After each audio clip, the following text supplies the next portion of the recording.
Rule number 2, treat yourself like someone you are responsible for helping. I mean, it seems pretty clear to me what this means. Yeah, well, that's an investigation into why people don't treat themselves well. And the thing is that, you know, human beings are self-conscious.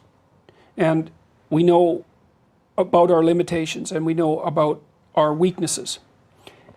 And so we can have contempt for human beings in general because, you know, we're just flawed and breakable and all of that. But we know ourselves better than we know everyone else. And so, unless you're narcissistic, and some people are, then you have a very acute sense of how you're not up to scratch on many of the dimensions along which you could be evaluated, even by yourself. And so that leads naturally to a sort of self-contemptuous attitude. And you can see that one of the stories I talk about is that people are more likely to give prescription medication to their pets than to take them themselves. Right, you know. So, even in the United States, because we're pretty over-medicated here. Even in the United States, wow. people will get the prescriptions, but they won't take the pills.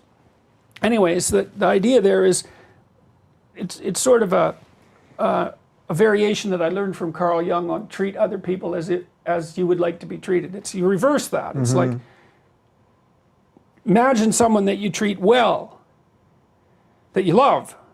Then try to treat yourself that way. You got to detach from yourself a bit. You got to think, okay, well, I'm a person among other people, and I deserve at least as much respect as a person among other people, and I should be trying to help myself across time. And instead of being self-contemptuous and self-destructive, I need to take care of myself as if I'm potentially valuable, and to lay out my life that way. And so that's what that chapter is about. And it's hard for people, you know. They don't take care of themselves as well as they should. And I don't mean, you know, take care of yourself. I mean, that isn't what I mean. It's like, it's not a moralistic attack.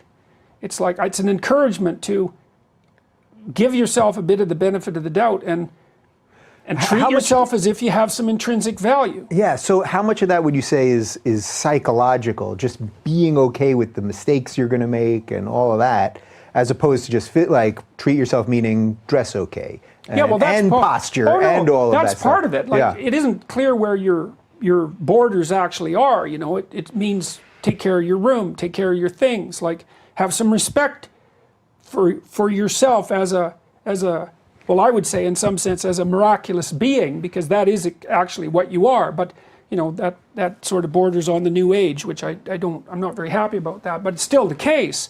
It's like there is a lot of potential within you, and there's many things that you can do, and you're necessary more than you think to the unfolding of things. Like, if you make a bunch of bad decisions, things get worse, not just for you, like things get worse. And maybe way worse, like, I don't know what mistakes Stalin's mother made, you know, and she probably didn't necessarily think they were that important. But it turned out they were pretty important. You don't know how your actions echo. And so it matters what you do. And so part of what you do is you want to treat yourself as if what you do matters. And so you want to have some respect for yourself and some fear of yourself. That's also that. And so that's what that chapter's about. Yeah.